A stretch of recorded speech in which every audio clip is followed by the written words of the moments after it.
Hello students, welcome back to our economics class. In the previous class, we have discussed a topic from unit number 5, that is agriculture sector, that is reasons for inadequate implementation of land reforms, part 1 and part 2, totally 7 points we have discussed. And today's class is also from unit number 5, that is agriculture sector. The topic here is defects in non-institutional sources of agricultural credit. Non-institutional sources of agricultural credit. First of all, the meaning of the term credit is providing loans. What is the meaning of loan? Giving money to someone at present giving money to someone at present by believing that that person will return your money at some future date. Alright, that is nothing but loan, that is nothing but credit. Alright, agricultural credit means the loans which are given for agricultural purposes. So loans can be given by whom? Loans are given by banks, am I right? Financial institutions. There are many banks. We have also discussed about NABARD, National Bank for Agriculture and Rural Development. Also we have discussed about RRB, Regional Rural Banks. So all the kinds of banks, whether they are cooperative banks or whether they are scheduled banks, any bank, those banks will come under institutional sources. If I take a loan from bank, that means I am depending upon institutional source. Alright, but non-institutional sources means other than banks, if you are taking loan from some other ways, that is called as non-institutional sources. So what comes under non-institutional sources? First is money lenders, then second is landlords, commission agents, relatives or friends. If you take loan from money lenders or if you take loan from landlords and commission agents, and if you also take loan from your relatives or your friends, that will be considered as non-institutional sources. So whenever you take loan or credit from non-institutional sources, the rate of interest will be very high. If you take loan from banks, you will be getting less rate of interest, but banks won't give you any credit or any loan without any proof.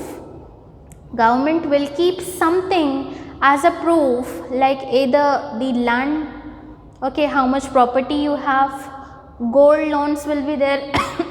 You need to deposit some money into the bank, or either you need to deposit some gold into the bank, then you will get some money, but your money will be safe in the banks. Alright, but if you give your money and your land and your gold etc. things to the money lenders, then if you are unable to pay your loan, you need to forget about all those things which you have given to the money lenders. Whatever the landed property you have, that will be seized by the money lenders if you won't pay the loan. Plus the rate of interest will be excessively high. Banks will charge very less rate of interest, but until and unless they know the particular purpose, they won't give you loan. I am talking about banks. Whereas money lenders, whatever purpose you say,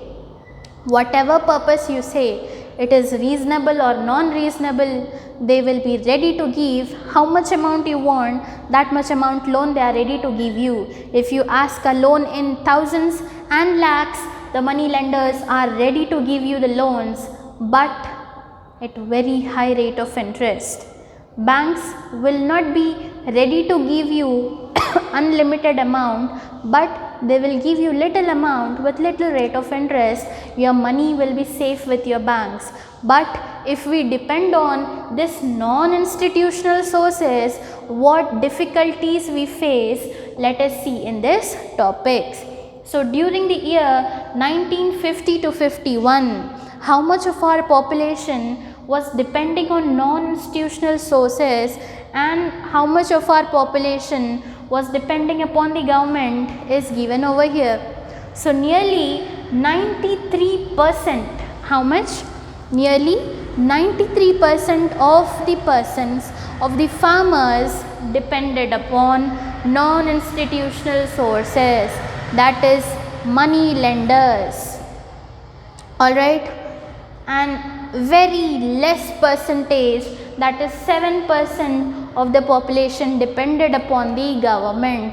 So now you can see 93% on the persons who are charging excess amount, who are keeping unlimited rates of interest, who are seizing your land, who are taking your gold and not returning you back. People are depending upon them and they are not depending upon the government. This is the first main drawback of our people.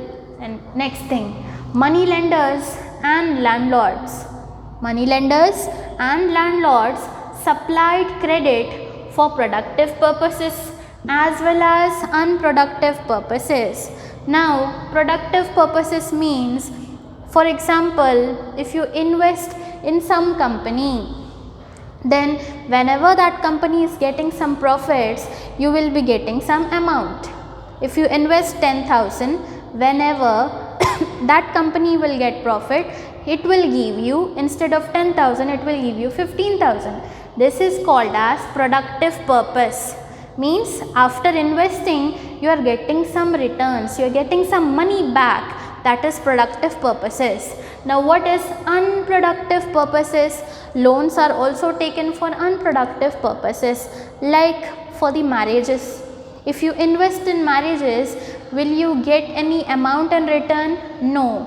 Productive means, for example, if you invest in some industry, if you invest in agriculture, whenever there is a demand for your product, customers will buy and you will get profit. But the money lenders and landlords supplied credit, means they have given loan for productive as well as for unproductive purposes also, and without any condition. They won't keep any condition that you need to pay within this time, but they will be charging excess of interest. How much time you take? But the more the time you take, the more the interest will be going up. If you don't pay the amount in this month, I will double your interest rate. If the interest rate is 20% this month, if you did not pay it, repay it, next month it will become 40%. How much amount you took, double, triple that amount you need to give them back. Is that clear? This is a very big disadvantage. It is a very dangerous net of money lenders, you can say. You should not take any loan from money lenders anytime. Instead, depend on banks. Your money will be safe over there. Then next, this credit is easily accessible at any time. That means anytime you can take loan from this money lenders and landlords. But it had many defects. There are many defects. Interest rates are not uniform and are exorbitant. Whatever the interest rates are charged by this non-institutional sources, they are not uniform. Means from one person I may take 20% interest, from other person I may also take 40% interest, from another person I can also take 50% of interest. So there is no uniform rate of interest, there is no fixed rate of interest, plus the rate of interest is exorbitant. Exorbitant meaning I have written over here unreasonably high. Okay, without any reason they keep high rates of interest. Then nearly 18% to 50% rate of interest will be charged, whereas banks will charge only 10%, 5% of rates of interest. Where is 5% and where is 50%?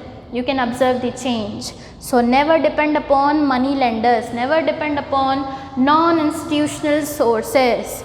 Alright, we need to always depend upon institutional sources, that is financial banks. Then landless laborers are forced to become bonded slaves. This is the final conclusion.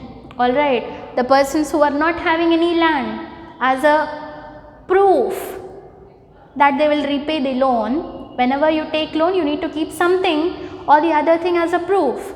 The persons who are not having any lands, the persons who are landless laborers, if they are unable to pay the debt, if they are unable to pay their loan, they are forced to become bonded slaves. That means day and night they need to work, they won't be given any wages, they won't be given any salaries, they won't be given any proper food. So these are all the defects. These are all the defects in non-institutional sources of agricultural credit. Hope you have understood the topic.